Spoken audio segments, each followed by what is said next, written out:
Isang mapagpalang araw po sa ating lahat mga kaibigan.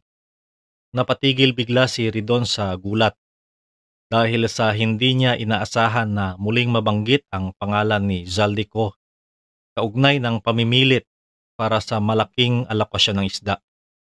Sa naging 2026 proposed budget hearing ng Department of Agriculture, ay naitanong ni Ridon kung bakit hindi bumababa ang presyo ng galunggong sa kabila na ang pamahalaan ay patuloy sa importasyon nito. Nais kasi tumbukin sa mga pagtatanong ni Ridon ang Trans-Pacific Journey Fishing Corporation na pinakamalaking fishing company sa bansa kung pag-uusapan ay ang total volume ng tuna at galunggong na pagmamay-ari at negosyo ni Congressman Tiangco at ng kanyang pamilya. Natanong nga ni Ridon kung ang kumpanya ba ng pamilya Tiangco ang palaging nakakakuha ng pinakamalaking alokasyon ng isda.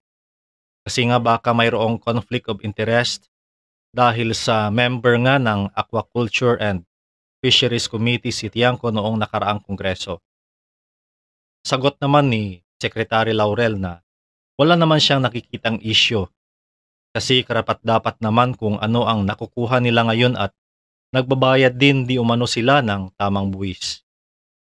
At yun na nga, naikwento ni Laurel na marami siyang tinanggal noon ng mga kumpanya sa listahan ng mga importer dahil sa marami siyang nakikitang kalokohan at problema sa mga reports ng kumpanya. Sinabi ni Laurel na mayroong isang congressman ang lumapit sa kanya at humingi ng maraming alokasyon. At doon nga nagulat si Ridon nang banggitin ni Laurel ang pangalan ni Zaldico na humingi sa kanya ng 3,000 container ng isda para sa 3 kumpanya at isa na nga diyan ang CC Victory Fishing Corporation sa pamamagitan ng pag-issue ng import permit. Panoorin po natin. Who is competent to speak on the matter? Secretary Chula Ruel, magandang hapon po. Isa po doon sa mga mahalagang usapin po ng importation ng galunggong, yung pong sinasabi ng ibang mga tao na despite importing galunggong last year, we had not been able to influence the prices towards making it lower. No? Is it correct? Mr. Chair, basically last year, bumaba naman ng konti. We have the data to prove na bumaba naman ng konti, but not as much as we expected, but not as much as we want. So this year, ang plano natin is, kasi ang proseso ho kasi, Mr. Chair, is meron recommendation yung tinatawag na National Farm Sea, which is para sa Certificate of Necessity. Ang recommendation nga ng National Farm Sea, if I'm not mistaken, is only 25,000 tons ang import natin during off-season, which I really believe kulang. Ang request ko is 45,000 tons. So ang ginawa ko lang, to be on the safe side, dahil yan ang opinion ng mga groups, no, na stakeholders, I went in between 25 and 45, so naging 35. Which nagdagdag pa ako ng 3,000 dahil naubos na yung imported by mid of December.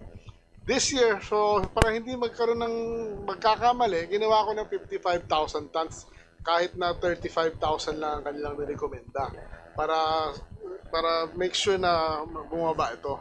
So for the record po, Mr. Secretary, ano po yung percentage ng pagbaba, ng drop po from after importation? Sinabi niyo medyo maliit lang ho yung impact eh. So is it like maybe 5% lang? So is that percentage drop an acceptable drop or Unacceptable, Mr. it is an unacceptable? So okay, thank you for that response. And ngayon po, lalakihan niyo na po. Tama po ba? Yes, we will increase the volume and make sure na hindi i-hoard yung allocation nila. Kasi ang nangyayari din last year, even sa onions, na nabigyan ng allocation, tapos iniipit din nila yung pagdating eh. So ngayon, minomodify natin lahat na pag nagbigay ng allocation, mayroon tinatawag na must arrive date. Okay. Para lang buwan-buwan yung deficit ay mapuno or mas mahigit pa para bumaba. So ngayon po pag-usapan natin, Mr. Secretary, paano po ba yung proseso of getting the allocations for importers? Paano po nade-determine which importer will get this? Is it Is there an equality in the allocation, no, or is there like a prioritization? Dalawa yung ating binabas na CNI ngayon. One CNI is in 22,000 tons for mostly fish that are not caught in the Philippines or talagang kulang na kulang. Yan 22,000 tons yan, free for all yan. Anybody can avail. Walang listahan dumadaan sa opisina ko or whatever, no, na ni-review. Whoever applies, binibigyan lang ng parang 3 containers per application. Pag na-consume mo, tsaka ka mauling kumuha ulit. No? Yung sa CNI na 259 tinatawag na yun, FAO 259 system, ang 80% of the fish, 80% of the 55,000 is depende yan sa ilan ang nailand mo sa Pilipinas na huli mo at naibenta mo sa merkado. So it is performance-based. So yung 20% yan will be divided among the fish brokers or fish traders association. Okay, so Equally. all right. So pag-usapan ho natin ngayon yung importation for September 2024 ng galunggong. Last year? Sorry, September 2024, yes. Meron pong listahan yan, di ba, ng mga importers, tama po ba? Oh, yes. Can you state for the record, sino po yung mga pinakamalalaking mga importers nito pong galunggong importation? I don't have the data with me right We'd like now. to get the list, actually, Yeah, of the firms. We'll give you the list, Mr. Chair. So I can read it actually because I probably might have that list and you can basically just confirm it for me. Yeah, sure. All right. Mr. Chair. Sige po. I think from the records that I have, the top importer for galunggong of September 2024.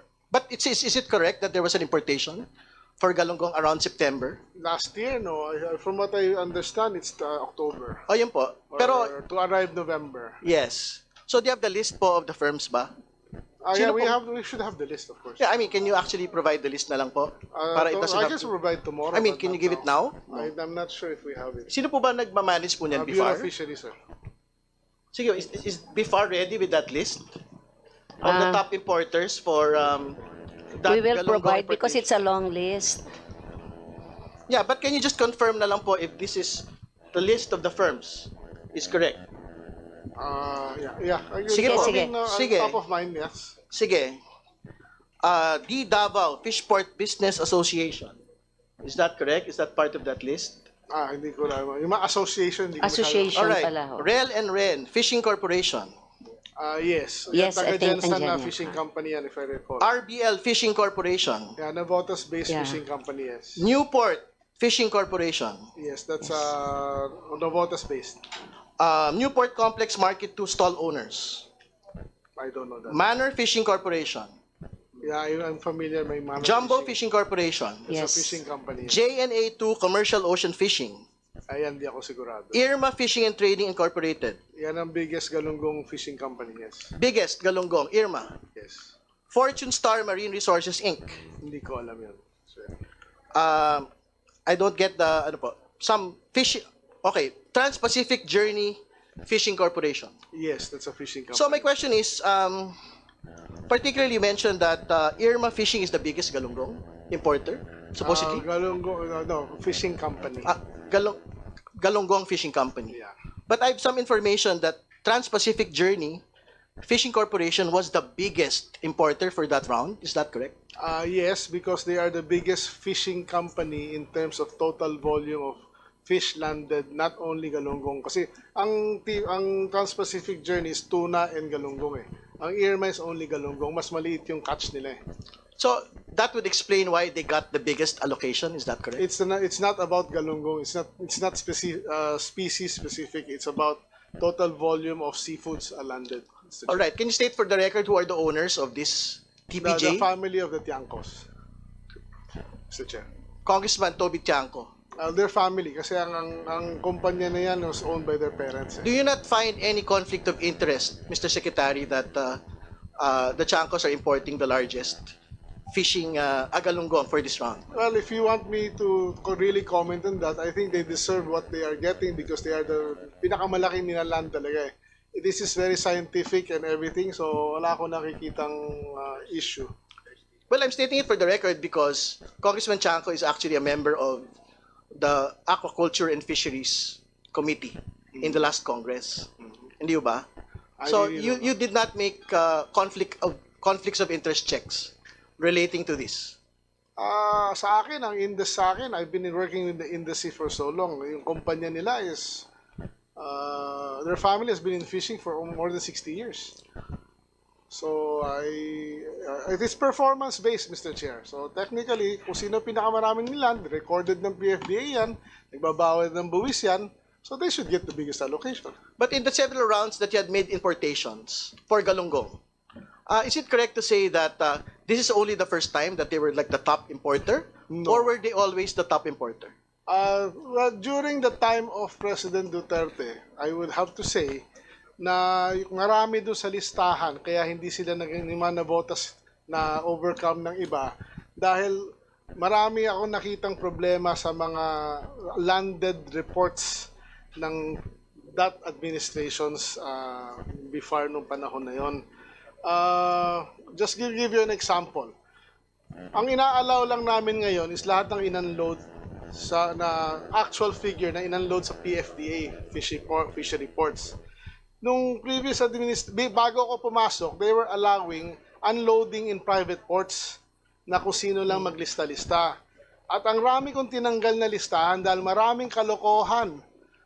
Sa totoo lang, nung panahon before my time, sa importation ng isda. And ayoko nang sabihin kasi meron din isang congressman na humingi sa akin ng maraming allocation at hindi ko pinagbigyan ng isda. At ang pangalan nun, Saldico. All right. But very clear, no? Okay. So pag-usapan ho natin, how many times have yung pong TPJ had actually been able to import, that they were the top importers? I don't have the figures, Mr. Chair, but palagi sila nasa top kasi they have one of the biggest volumes, Mr. Chair. All right. Sige po, you mentioned Congressman Zaldico, so do you have more information about that? Well, I only have personal knowledge on the 3 companies he wanted me to give allocation kahit na may formula na kami. Hindi ako pumayag magbigay ng kahit isang container sa kanya sa 3 nominated companies niya. At ang isang kumpanya doon, pangalan pa, ZC Victory Fishing Corporation. Can you state all the other companies that you're mentioning? I don't remember as of the moment kasi biglaan itong mga natin. So ano po yung gusto niyo pong banggitin about that? Do you feel that there is a conflict of interest there? Hindi naman. Ang sinasabi ko lang, we were being forced at that time to give him 3,000 containers of fish, which I did not agree. Well, very important that you mentioned being forced, no?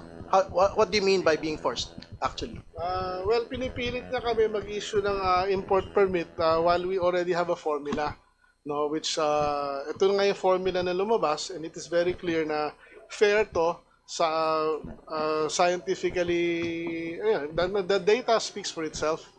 At kaya kong tindigan to. But you have did you actually issue it or no? Did you issue po the request? No. All right. No. Thank you.